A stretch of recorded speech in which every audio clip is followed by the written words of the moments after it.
Hey friends, I thought I'd show you what I'm working on today. I call these my ugly apples. I have quite a few apple trees here and I don't spray them. So we tend to get, kind of deformed apples, or some of them might have a few bugs. But this year they are absolutely huge. Look at the size of these apples. And this is why I call them ugly apples. There's blemishes on them and things like that. But there's still so much good apple in these, and because they're so big, even if I have to cut some out, I'm going to get a lot of apples out of this. So I'm going to show you what I mean when I cut them open. I get rid of anything I don't like, and then I turn them into applesauce. These are so large, I could, if I wanted to, take my time. I could peel them and slice them, but they can't go through my regular apple slicer, which makes it so much easier because of, places like this. It just gets jammed up. So I would be doing a lot of hand work. And to be honest, I just need some apple sauce for the winter.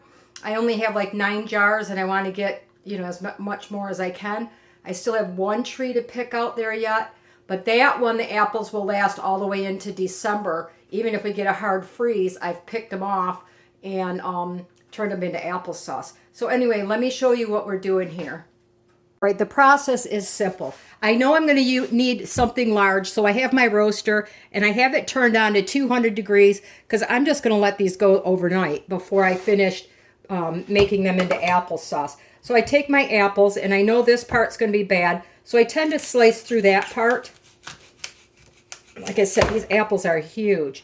And you'll see I've got some weird spaces in here, but on the inside, it's really actually not bad.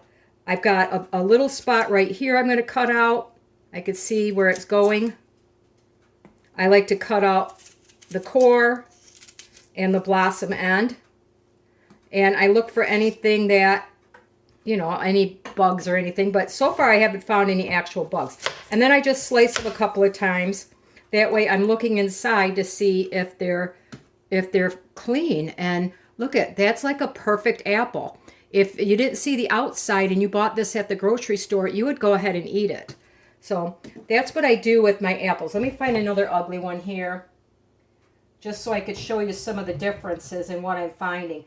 Now, these are huge. Now on this one, there's probably a moth that laid an egg and got in there. It likes to go into the very center of the apple. So I'm going to slice right through that. And I'm going to cut it into a couple of wedges here so I could have a better look. And to be honest, it doesn't look bad at all.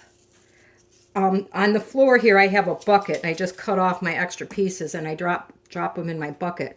But this is a little off up here, so I could slice that off. But look, the rest of this apple is just perfect. I mean, that's an eating apple all day. Even the outside doesn't look too bad once you cut it into a few slices.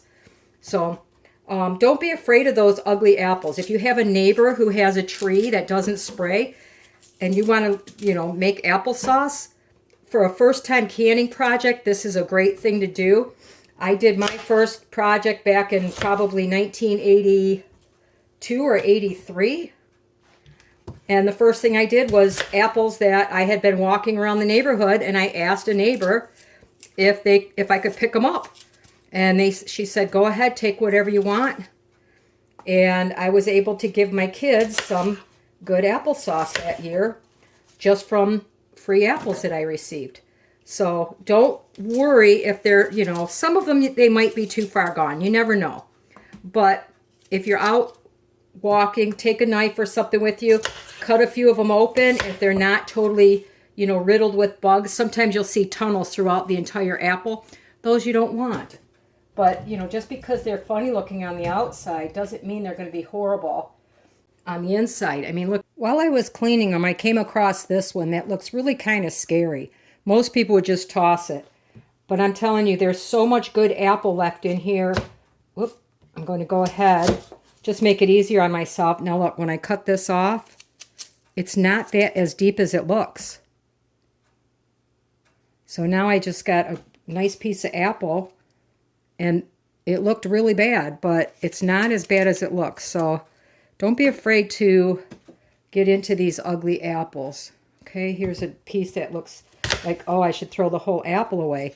The damage from these moths are right in the center of the apple. They don't go out into the flesh. I mean, look at, if I can show you close, there is nothing wrong with that piece of apple. Okay, so again, I take the core out anyway. So I'm just going to chop that piece out. If there's anything in there I don't like, I'm worried about, this little bit right here, it's gone. The rest of the apple looks pretty good except for this little bruise. And now I have a big chunk of apple, and technically I could eat that, no problem.